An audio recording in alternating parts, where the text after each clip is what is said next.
உன் வெற்றியும் தோல்வியும் உனக்கானது என்பதை உணர்ந்து கொள். இதில் உலகத்தின் பங்கு வேடிக்கை பார்ப்பதும் கேலி செய்வதும் மட்டுமே. எப்படி வாழ வேண்டும் என்பதை விட எப்படி வாழக்கூடாது என்பதை உணர்ந்தாலே வாழ்க்கை சொர்க்கமாகிவிடும். வெறும் பெருமைக்காக எதையுமே செய்யாதே. உன் மன நிறைவுக்காக உனக்கு பிடித்ததை பெருமையோடு செய். நம்மை யாரும் காயப்படுத்துவதில்லை. தேவைக்கு அதிகமாக முக்கியத்துவம் கொடுத்து நம்மை நாமே காயப்படுத்திக் கொள்கிறோம்.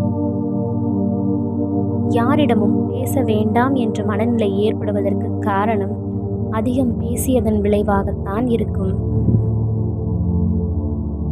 இந்த உலகில் யாரும் யாருக்காகவும் இல்லை என்ற உண்மை புரிந்துவிட்டால் வாழ்வில் பல வழிகள் இல்லாமல் போய்விடும். அடுத்தவனுக்கு 1000 அறிவுரைகள் சொல்வதை விட அதில் ஒன்றை நீ கடைபிடி. என்னால் ஓட முடிந்தால் ஓடுவேன், நடக்க முடிந்தால் நடப்பேன், தவழத்தான் முடியுமெனில் தவழ்வேன்.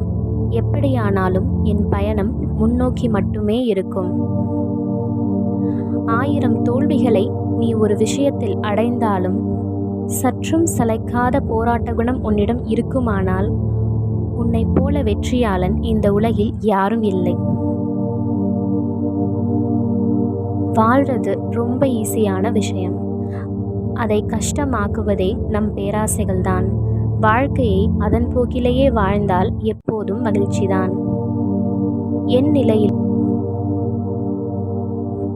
நிலையிலும் நீ யாருக்கும் தாழ்ந்தவர் இல்லை. எப்போதும் உன்னை நீ உயர்ந்த இடத்திலேயே வைத்திரு.